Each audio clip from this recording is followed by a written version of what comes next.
40 seconds. That is all the time that separated two major earthquakes in northern Venezuela on Wednesday night. A magnitude 7.2 followed almost instantly by a magnitude 7.5. Both were shallow. Both hit less than 150 kilometers from Caracas, and both earned a red alert, the highest impact tier the United States Geological Survey issues. But it is what the sun was doing at that exact moment that turned a disaster into a mystery. By the end of this video, you will know exactly where the real danger lies now. On Wednesday night, the ground beneath northern Venezuela did something that earthquakes almost never do. It broke twice. At 4 minutes past 6 in the evening, local time, a magnitude 7.2 earthquake tore through the crust near the town of Yuma, in the densely populated zone where the states of Yaracuy and Carabobo meet. Roughly 40 seconds later, before the first shock had even finished radiating outward, a second and larger rupture, a magnitude of 7.5, ripped across a neighboring stretch of the same fault. Two major earthquakes back-to-back, separated by less than a single minute. That is not how this usually works. A large earthquake is normally a single event followed by a long tail of smaller aftershocks that fade over hours and days. What happened in Venezuela is something seismologists call a doublet, two near-equal major earthquakes hitting essentially on top of each other. And when those two ruptures are a 7.2 and a 7.5 less than a minute apart, you are looking at one of the most violent single moments of seismic energy release the planet has produced in years. Both quakes were shallow, centered only about 10 kilometers below the surface. That depth matters more than almost any other number in this story because a shallow earthquake delivers far more of its energy to the surface than one that is buried far below. The shaking does not have hundreds of kilometers of rock to travel through and weaken. It arrives at the cities above almost undiluted. And these two earthquakes struck in one of the worst possible places for that to happen. The epicenter sat only about 150 kilometers west of Caracas, the Venezuelan capital, a metropolitan area that is home to millions of people. They were even closer to the major cities of Valencia and Maracay, two of the most populous urban centers in the country. This was not a remote rupture out in the ocean or beneath an empty desert. This was a pair of major earthquakes going off in the middle of one of the most heavily populated regions in all of South America. The United States Geological Survey responded by assigning both earthquakes its highest impact tier, a red alert on the system it calls pager. A red pager alert is not issued lightly. It is reserved for events where the agency's models expect mass casualties and major economic loss, the kind of disaster that reshapes a country. Two red alerts for two earthquakes in the same 40-second window in the same place. In the first hours of Wednesday night, it looked like a catastrophe of historic scale was unfolding. Images of collapsed multi-story buildings spread quickly, and early observers feared a death toll that could climb into the thousands. The combination of two major shallow earthquakes near three large cities pointed toward exactly that kind of outcome. By the following morning, a more complicated picture had emerged. The human cost was serious, and the figures were still preliminary, still expected to change as rescue crews reached the hardest-hit structures. But the early fears of a death toll in the thousands had not, at least by that point, been realized. The outcome was meaningfully better than those first scenes had suggested. That gap between what the data said should have happened and what was actually reported is one of the things investigators will be studying for a long time. To understand why these earthquakes happened at all, you have to look at the fault underneath them. Northern Venezuela sits along the boundary between two of the planet's great tectonic plates, the Caribbean plate to the north and the South American plate to the south. These two plates are not colliding head-on. They are grinding past each other sideways in what geologists call strike-slip motion, along a family of faults with names like the San Sebastian and the El Pilar. These faults run roughly east to west across the top of the country, and they have been locked in loading stress for a very long time. This tectonic boundary is a complex and highly dynamic zone. The lateral movement between the Caribbean and South American plates occurs at a rate of approximately 20 millimeters per year. While this might seem like a slow crawl, across centuries it represents an immense accumulation of displacement. Because the rock interfaces along these faults are not smooth, they do not slide easily. Instead, they lock together due to friction, while the deeper parts of the plates continue to move. This bends and deforms the crust, storing elastic energy in the rock like a giant spring being compressed. To make matters worse, the local geology of northern Venezuela amplifies these seismic waves. The city of Caracas is situated in a high-altitude valley filled with deep alluvial sediments, an ancient lake bed. When seismic waves travel through hard basement rock and enter these soft, loose soils, they slow down and increase in amplitude. This is a phenomenon geologists call basin amplification, which acts like a bowl of gelatin shaking on a table. During the historical 1967 Caracas earthquake, this sediment amplification caused high-rise buildings to swing resonant style and collapse, while nearby structures built on solid bedrock suffered minimal damage. The doublet of Wednesday night tested these exact sediment properties under the most extreme conditions possible. Furthermore, because these earthquakes were shallow, the energy radiated directly into the surface as highly destructive Love and Rayleigh waves. Love waves cause horizontal shearing of the ground, moving it side to side perpendicular to the direction of propagation, which is incredibly damaging to building foundations. Rayleigh waves, on the other hand, roll along the ground like ocean waves, moving the surface both vertically and horizontally in a backward elliptical motion. The combination of these two surface waves, amplified by the deep sediment valley of Caracas and the dense concrete construction of Valencia and Maracay, explains why the shaking was so violent and prolonged, causing structural failure in buildings that were not designed to absorb such multi-directional acceleration. This is the same general fault system responsible for one of the deadliest natural disasters in Venezuelan history. In the year 1812, a catastrophic earthquake struck this same region, devastating Caracas and killing a substantial fraction of its population at the time. The historical impact of that event was so profound that it directly influenced the course of the Venezuelan War of Independence, with royalist priests claiming the disaster was a divine punishment for the rebellion against the Spanish crown. Simón Bolívar famously responded to these claims by declaring that if nature opposed them, they would fight against it and make it obey. But the physical laws of plate tectonics operate independently of human history. The faults that broke on Wednesday night are part of that same dangerous family. In other words, this region was always going to do this again. The only questions were when and how violently. The fact that the rupture was strike-slip, sideways motion rather than vertical also explains something important about what did not happen. No tsunami was generated.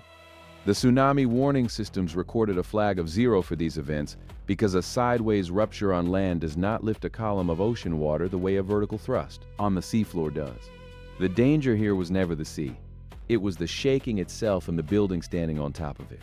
The single strangest fact of Wednesday night is the doublet itself. Two major earthquakes, magnitude 7.2 and 7.5, less than a minute apart.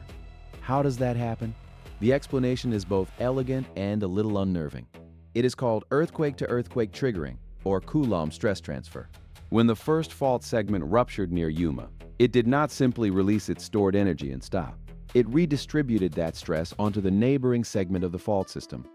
To visualize this, imagine a long rope under extreme tension. If one strand of that rope snaps, the tension does not simply disappear. Instead, the force it was carrying is instantly transferred to the remaining strands nearby. In the Earth, when the magnitude 7.2 earthquake occurred, it relieved the stress on its own section of the fault, but loaded an enormous amount of shear stress onto the adjacent segment, because that neighboring segment was already locked and loaded near its own breaking point after. Centuries of plate movement, the sudden jolt from the first rupture, was the final push that sent it over the edge. The second earthquake, in effect, was triggered by the first almost instantly. This is a well-documented and physically understood phenomenon. It does not require any exotic cause. It simply requires two neighboring fault segments that were both close to failure, where the breaking of one pulls the trigger on the other. The 40-second gap between the two Venezuela earthquakes is, in fact, far better explained by this near-instant stress transfer than by any external force you could propose. And that point is going to matter enormously because there is another part of this story, a part that has nothing to do with the ground at all. While northern Venezuela was breaking apart, something was happening 93 million miles away that has a certain corner of the internet absolutely convinced that the two events are connected. But before we explore the solar storm, we must look at what a red Pager alert actually means on the ground. A magnitude 7.5 earthquake releases an enormous amount of energy. When it does so just 10 kilometers beneath a populated region, the result is violent, sustained shaking. Older buildings, structures that were never engineered for this kind of force, are the most vulnerable. That is what produced the images of collapsed multi-story buildings. A short time after the two main shocks, an aftershock of magnitude 4.5 struck nearby, a reminder that a fault system this size does not simply go quiet. Aftershocks are not a sign that the danger is escalating. They are the fault settling into its new configuration, and they will continue for weeks. But each one is a fresh hazard for weakened structures, is something disaster scientists will analyze carefully. It may come down to the exact timing, the specific construction in the hardest hit towns, or the precise way the energy radiated. What is clear is that a region sitting on a mature, heavily loaded strike-slip boundary just demonstrated how little warning these faults give before they fail. And it did so at almost the exact moment that the sun was doing something of its own. Here is where this story stopped being a regional tragedy and turned into a global talking point. In the same window that the ground was moving across northern Venezuela, the Earth was being washed over by a stream of fast solar wind flowing out of a large coronal hole on the sun. A coronal hole is a region in the sun's atmosphere where the magnetic field opens up and lets solar wind escape at high speed. When that high-speed stream reaches Earth, it can pile into our magnetic field and stir up a geomagnetic storm. On Wednesday, the timing was almost theatrical. The solar wind speed, which had been sitting around 350 kilometers per second the day before, climbed to about 450 and then accelerated sharply beginning around 5 in the afternoon Universal Time, reaching roughly 600 kilometers per second, with plasma speeds near 700 kilometers per second pushing into the following morning. The speed of the solar wind, in effect, roughly doubled. The key to the geomagnetic storm was a subtle property of this solar wind, specifically the direction of its magnetic field, a value space weather scientists track as the BZ component. On Wednesday, the BZ component turned sharply southward, swinging to between -5 and -11 nanoteslas. To understand why this matters, imagine the Earth's magnetic field as a fortress with its gates closed. Because the Earth's magnetic field points north, if the incoming solar wind's magnetic field also points north, the two fields repel each other and the gates remain shut. But when the BZ component turns south, in the opposite direction of our field, a physical process called magnetic reconnection occurs. The opposing fields attract, break, and merge, temporarily opening the gates of our magnetosphere and allowing charged particles to pour into our upper atmosphere.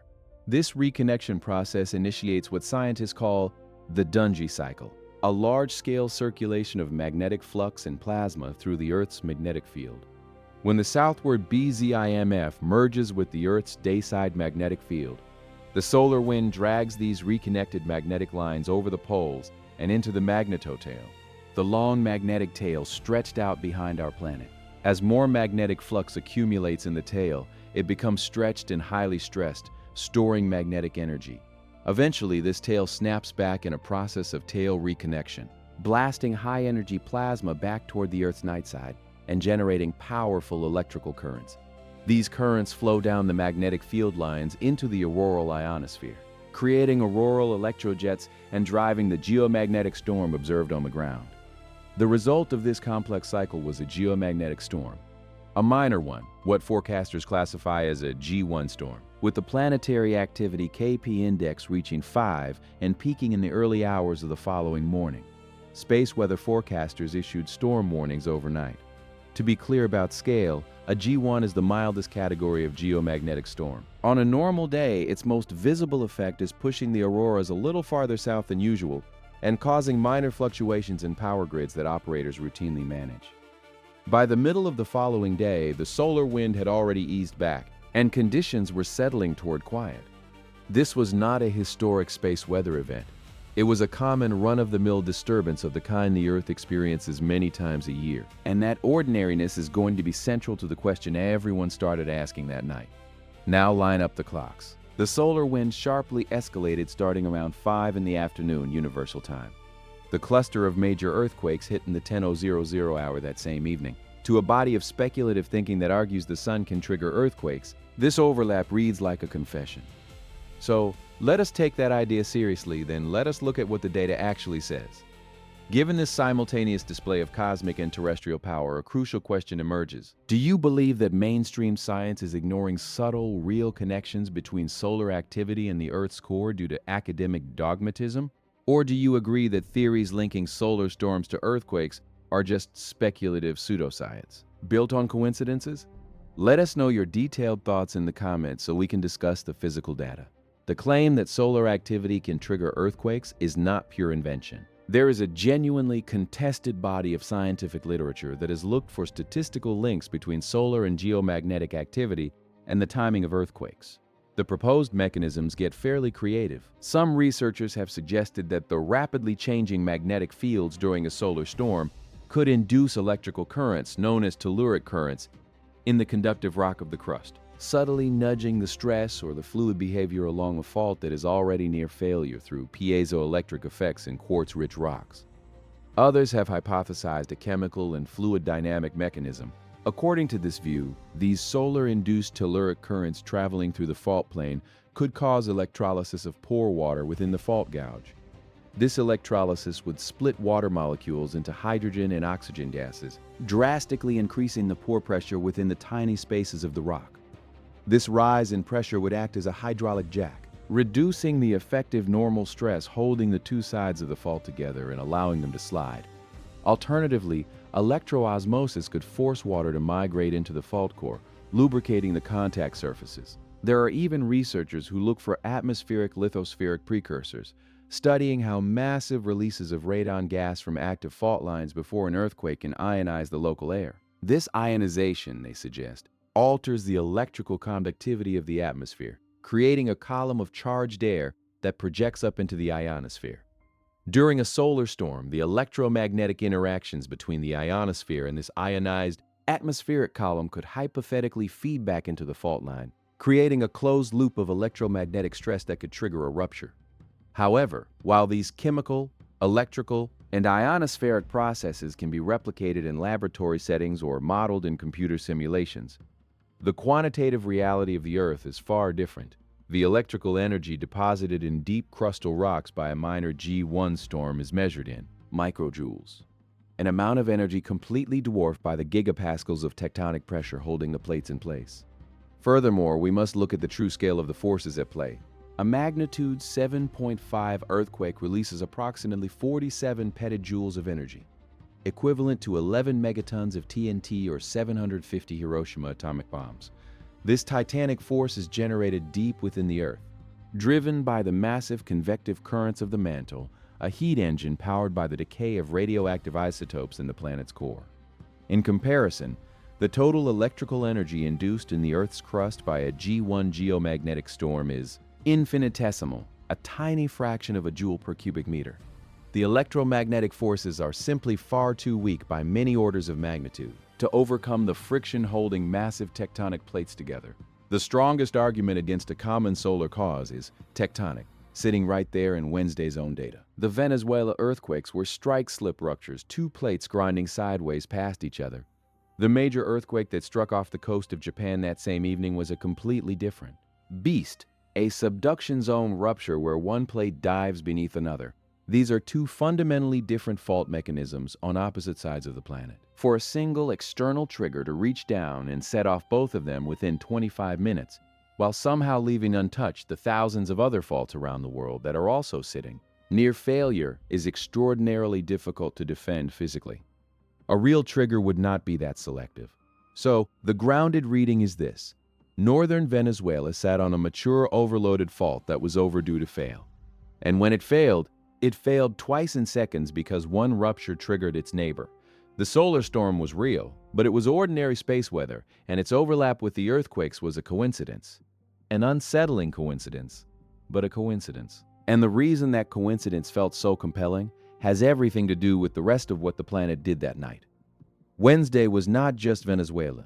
It was, by any measure, an unusually violent day for the entire planet. Earlier that same day, a magnitude 5.5 earthquake struck Northern California near Redwood Valley in the Mendocino region, along the northern reaches of the San Andreas fault system.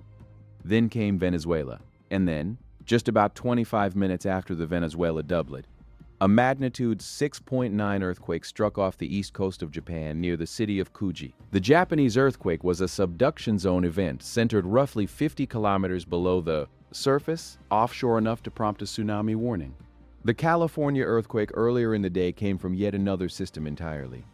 The network of faults associated with the San Andreas in Northern California at a depth of about 9 kilometers. So, within a single evening, 3 significant earthquakes struck 3 widely separated regions on 3 different continents, driven by 3 different fault systems.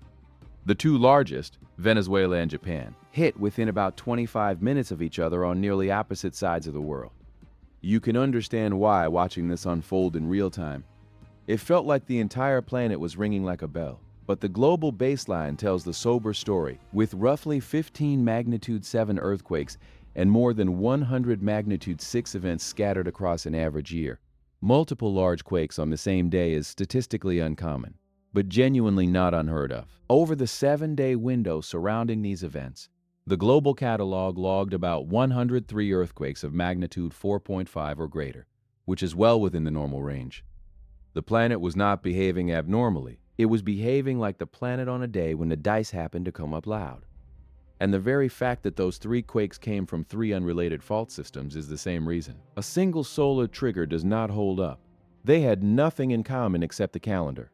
Here is the part of this story that genuinely deserves your attention going forward. And it is not the connection between Wednesday's storm and Wednesday's quakes. It is what the sun is about to do next. A large, active region, a sunspot group designated 4478, has been rotating into view on the sun's eastern edge. This is not a quiet region. It covers an area of roughly 500 millionths of the solar disk, contains around 20 individual spots, and carries the magnetic classification that scientists label beta gamma delta. That classification is the important part. A delta configuration means magnetic fields of opposite polarity are packed tightly together in a tense, tangled arrangement within the same sunspot group. Normally, positive and negative magnetic fields are separated into distinct regions. In a delta configuration, however, opposite polarities share the exact same penumbra. This creates extreme magnetic gradients, storing immense amounts of free magnetic energy in the tangled loops. This storage process is monitored constantly by solar observatories. Satellites like NASA's Solar Dynamics Observatory monitor the sun in multiple wavelengths of extreme ultraviolet light, tracking the glowing loops of plasma that map these magnetic field lines. When opposite fields are squeezed together, they can trigger 3-dimensional magnetic reconnection. This process snaps the magnetic field lines like giant rubber bands. In a fraction of a second, the energy stored in the magnetic field is converted into heat, and kinetic energy accelerating charged particles to near light speed and heating the surrounding plasma to tens of millions of degrees Celsius. Choreographs on spacecraft like the SOHO satellite, using instruments like the Large Angle and Spectrometric Coronagraph, or LASCO, show these eruptions as massive, expanding ghost-like clouds of plasma blasting away from the solar surface. The modeled odds for this region tell the story. Space weather forecasters put the chance of a smaller C-class flare at around 95%, an M-class flare at roughly 45%, and a major X-class flare at about 10%. It is worth being concrete about what those odds actually threaten.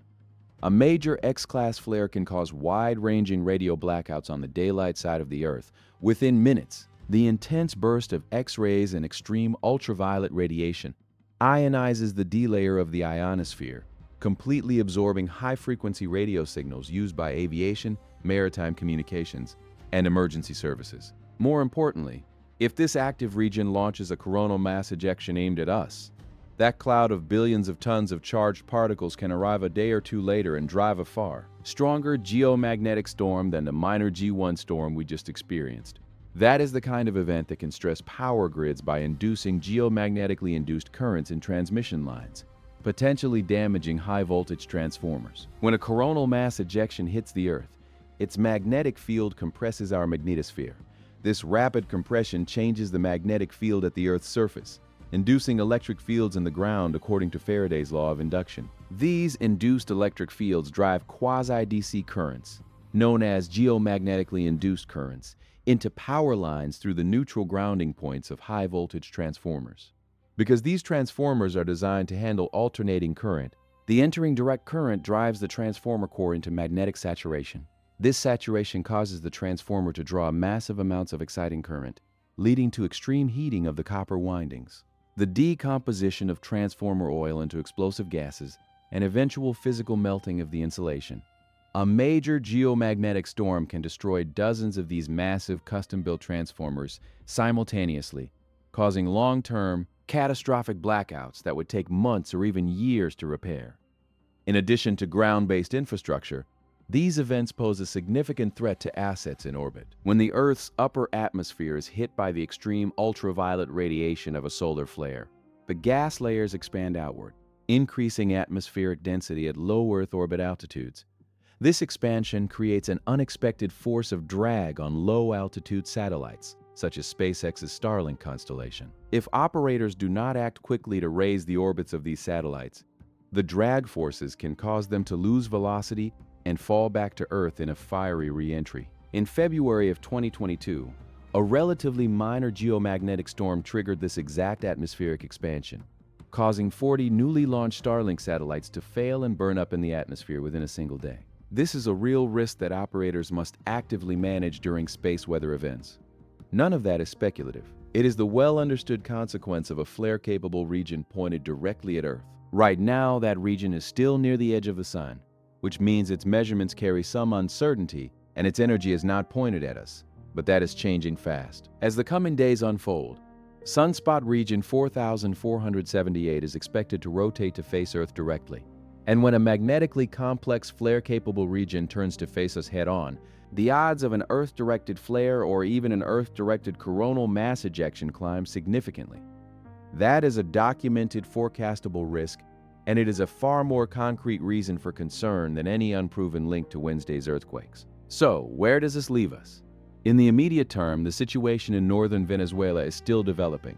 Aftershocks will continue along the San Sebastian and El Pilar fault system for days and weeks, each one a renewed hazard to buildings already damaged by the main shocks. The casualty figures are preliminary and will be revised, and seismologists will be studying this doublet for years because two near-equal major earthquakes, 40 seconds apart, is exactly the kind of event that sharpens our understanding of how faults transfer stress to their neighbors. To mitigate these space weather risks, governments and energy operators around the world rely on forecasts from space weather agencies like the National Oceanic and Atmospheric Administration's Space Weather Prediction Center. When a major CME is detected moving toward Earth, power grid operators can selectively adjust grid loads, disconnect sensitive links, and configure transmission pathways to absorb the predicted geomagnetically induced currents.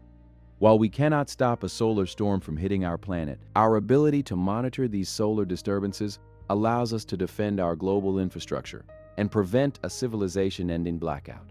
The honest verdict on the bigger question is that the sun almost certainly did not pull the trigger on Wednesday night. The solar storm was real, the timing was eerie, but the physics points to coincidence, and the tectonic evidence points away from any common cause. The legitimately unsettling part of this story was never the sun. It is what northern Venezuela just demonstrated about how violently a shallow fault near major cities can move with essentially no warning on a boundary that looked quiet right up until the moment it broke. And the forward-looking concern is real, just pointed in a different direction than the headlines suggested. Keep your eye on Sunspot region 4478 as it swings toward Earth in the coming days. Watch the aftershock sequence in Venezuela. And remember the lesson the ground delivered on Wednesday night, which is that the faults beneath the world's dense cities can fail this catastrophically at any time, and they do not check the space weather forecast before they do. We will be tracking all of it as it develops. To understand how the Earth survived historical solar superstorms far more devastating than this. 1.